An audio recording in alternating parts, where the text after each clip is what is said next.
Hello, lovely people. Welcome to Vab Fashion's YouTube channel. My name is Eunice. In this video, I'm going to be sharing with us how I did a lace placement on this transparent cups corset you see right here on the table.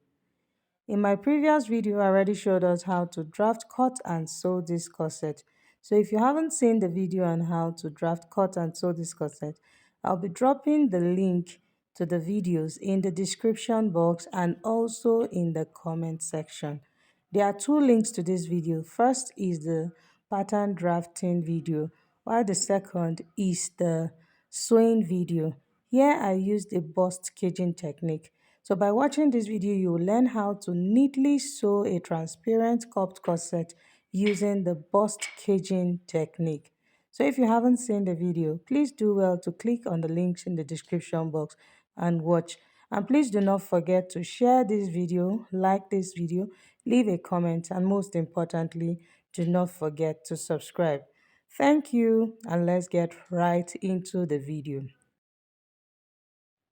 So the first thing I went ahead to do was to wear the corset on my mannequin, and I laced the back. As you can see, the corset is sitting really well on the mannequin. And this is the lace we're going to be using for the lace placement.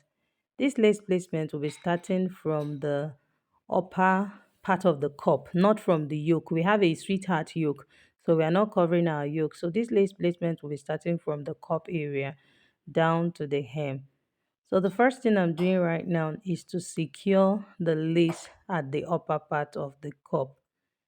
So I'll do that on this side and I'll repeat the same thing on the other side. So once we have our lace secured at the upper part, this will make it easy for us to do the other sides. So here now I have my lace secured. I'm also going to pin this side so that it sits really well. So now that we have our lace secured, I'll go ahead and start stretching it out. And you see, the under bust area, because we have our bust there, there's going to be this excess that usually it forms around there. So you need to stretch it out so that it sits well. So watch closely what I'm doing on this side. Can you see how I'm stretching it out? And then I'm going to pin it.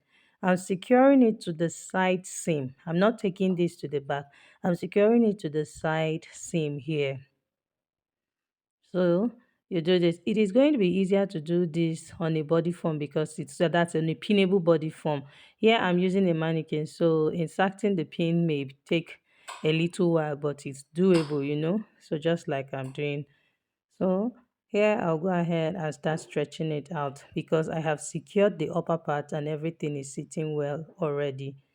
So I'll stretch out the lace and pin to the side seam.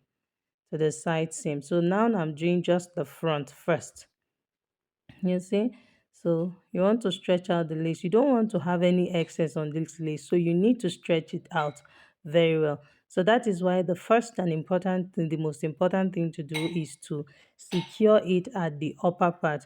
So once you have it secured at the other upper part, the other parts will be very easy to work on. So you can see I'm stretching out the down part and I'm securing it at the hem here. So you can see I now have the midpoint, and then I'll go ahead and pin the side exactly on the side seam. So I'll do this also. Can you see how I'm stretching out my lace? You want to make sure that you are stretching it out well so that it sits as flat as the corset is sitting. So I had to turn it this way so that we'll see how I'm securing it to the side. I'm securing it to the side seam. Exactly. It's not going to the back. It's to the side. So the lace placement I'm going to do on the back will also come here and meet it at the side seam. So just the regular way we stitch our clothes at the side seam. Okay. So once I notice that anywhere is having any excess, I'm going to stretch it out, and I'm going to stretch it out and pin it well again. So I'm also doing this on this side. And you see, just take your time and stretch it out very well.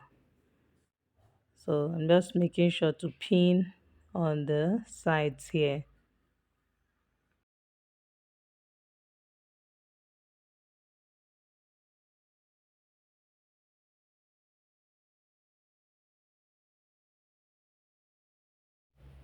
So right now, I'm done securing the lace using my safety pins. I'm going to bring in my scissors so we can cut it out. The cup area of this corset, I'll be beading it, so I'll actually cut out the lace on the cup area. So I'm going to just have the lace on the corset area, not on the cups area. And while cutting out the lace, I'm going to cut half inch away from the point where I pinned. That half inch will be for tacking the lace to the bodice itself. So I'm just going to cut half inch away from the point I pinned. So I'll be leaving half inch allowance. I hope you understand what I'm trying to say. So I'll just follow the pattern. That's the point where I pinned and cut out the excess lace we have here.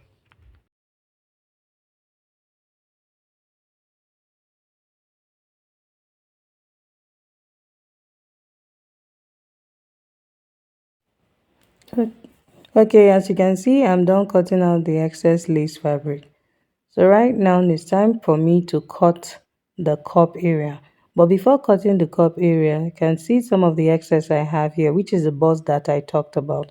I'm going to make sure to fold this well and stretch it out well so that it sits very well. Okay, you don't want to have any excess. Just fold in the excess. It's like you're forming a dart around there. Can you see what I have? So I'm just creating a dart here so that it sits really well. So I'm securing with my pin. Just want to make sure that you stretch it out well so that you don't have any excess showing there. So now I'll go ahead and cut out the cup area.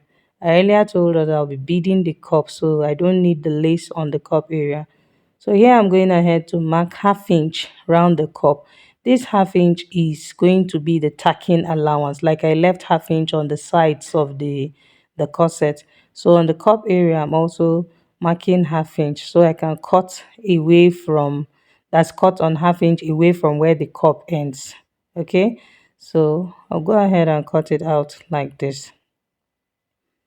So that half inch allowance is very important so that you can just tuck it in and use your needle and thread to tack this. So doing lace placement, you should be ready to work with needle and thread. You have to be very patient with this because you need to tack it as neat and as close as possible. So you can see how I folded in the half inch allowance. Can you see? I'm just tucking it in. So I'll use my pins to secure it. So while doing that, I'll make sure to stretch it out so that I don't have any fold or any excess anywhere. And you see? So I'll fold this part, just fold the half inch in. So exactly what I'm doing here is what I'll do on the sides and on the other cup as well. So the half inch is going to be my tacking allowance that I'll use to tack it in. So here you can see I've done that using my needle and thread. This is what it looks like on the back. This is what the cup looks like after beading it. You can see how beautiful my client is looking on it. I hope you enjoyed watching this video and you learned a thing or two. If you did, please make sure to like this video, share this video with your friends, and do not forget to subscribe to my channel. Also ensure to put on your notification bell so you receive a notification every time I upload a new video. Thank you so much for watching. See you in my next video. Bye.